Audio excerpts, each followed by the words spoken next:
మనకి ఇంగ్లీష్లో had to, had to, had to. మనం చాలాసార్లు చెప్తూ ఉంటాం, నేను చేయాల్సి వచ్చింది ఈ పని, నేను చేయాల్సి వచ్చింది అని చెప్తాడు. కానీ నేను చేయాల్సి వచ్చింది అని చెప్పడానికి మీరు వాడే పదం ఏంటి అంటే హ్యాడ్ టు, హ్యాడ్ టు. దీని స్ట్రక్చర్ ఏంటో చూద్దాం.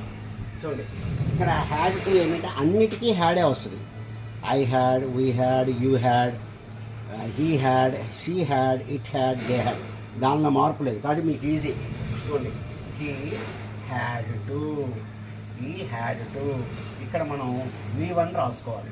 V1 అంటే తెలుసు కదా, first verb form, first verb form. ఈ విధంగా రాసి మీరు మిగతా సెంటెన్సెస్ రాస్తే మీకు ఈజీగా ఉంటుందన్నమాట. ఇప్పుడు చూడండి, అంటే హ్యాడ్ టు అంటే కొద్దిగా ఇష్టం లేకపోయినా చేశారు అనే మీనింగ్ వస్తుంది మనకి. ఇష్టం లేకపోయినా చేస్తున్నారు అనేటువంటి మీనింగ్ మనకి వస్తుంది అనమాట. ఇప్పుడు చూడండి,